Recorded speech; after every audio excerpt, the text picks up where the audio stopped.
Breaking news Palnadu జిల్లా చిలకలూరిపేటలో ఘోర road ప్రమాదం సంభవించింది. కంటైనర్ను వెనుక నుంచి కారు ఢీకొట్టింది. ఈ ప్రమాదంలో నలుగురు మృతి చెందారు. మరొకరి పరిస్థితి విషమంగా ఉన్నట్లు తెలుస్తుంది. ఒకరికి తీవ్ర గాయాలయ్యాయి. గుంటూరు నుంచి ఒంగోలు వెళ్తుండగా ఈ ఘటన చోటు చేసుకుంది.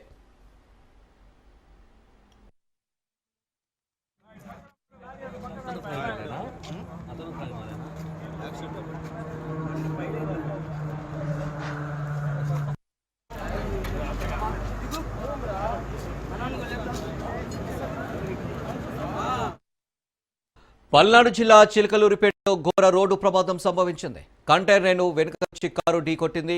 ఈ ప్రమాదంలో నలుగురు మృతి చెందారు.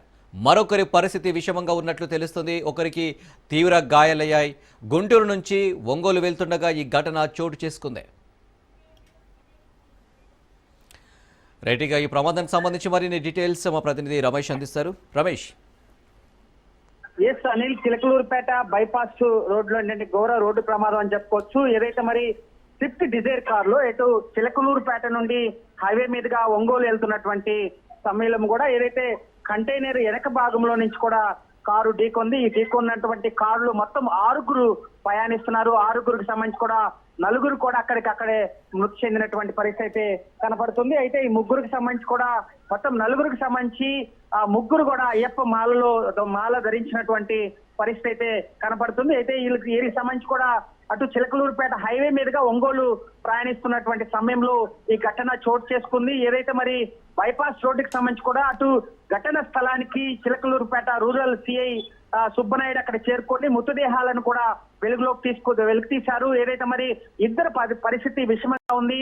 చిలకలూరుపేట ప్రభుత్వ ఆసుపత్రికి తరలించారు. ఎందుకంటే ఇది పెద్ద ఘోర రోడ్డు ప్రమాదం అని చెప్పుకోవచ్చు. ఎందుకంటే వెనక భాగం నుంచి ఏదైతే మరి డ్రైవరు వైఫల్యమే ఇక్కడికి కళ్ళకు కట్టినట్టు కనపడుతుంది. ఎందుకంటే చెన్నై హైవే పూర్తి స్థాయిలో కూడా పెద్ద ఎత్తున కూడా రద్దీగా ఉండేటువంటి నేపథ్యంలో కూడా మరి వెనక భాగంలోంచి ఢీకున్నటువంటి నేపథ్యంలో కూడా మరి కంటైనర్ కి సంబంధించి అంటే కంటైనర్ సాఫ్ట్వేర్ లోడుతో వెళ్తున్నటువంటి కంటైనర్ ని కారు ఢీకొండింది. అయితే ఇద్దరు పరిస్థితి విషమంగా ఉన్నటువంటి నేపథ్యంలో కూడా మృతదేహాలని చిలకలూరుపేట ప్రభుత్వ ఆసుపత్రికి తరలించినటువంటి వెంటనే కూడా అక్కడికి స్థానిక ఎమ్మెల్యే చిలకలూరుపేట ఎమ్మెల్యే పత్తిపాటి పుల్లారావి అక్కడికి చేరుకున్నారు. ఏదైతే మృతదేహాలను కూడా అక్కడ పరిశీలిస్తున్నారు. ఏదైతే ఘటన జరిగినటువంటి ఘటనా స్థలానికి అటు ప్రభుత్వ ఆసుపత్రి కూడా వెళ్ళినటువంటి స్థానిక ఎమ్మెల్యే కూడా మరి వారి కుటుంబాలకు కూడా అండగా ఉంటూ కూడా ఇద్దరు వ్యక్తులకు కూడా మెరుగైన వైద్యం అందించాలంటూ కూడా అటు ఎమ్మెల్యే పత్తిపాటి పుల్లారావు ఆదేశించారు. ఏదైతే మరి మృతదేహాలకు సంబంధించి కూడా మొత్తం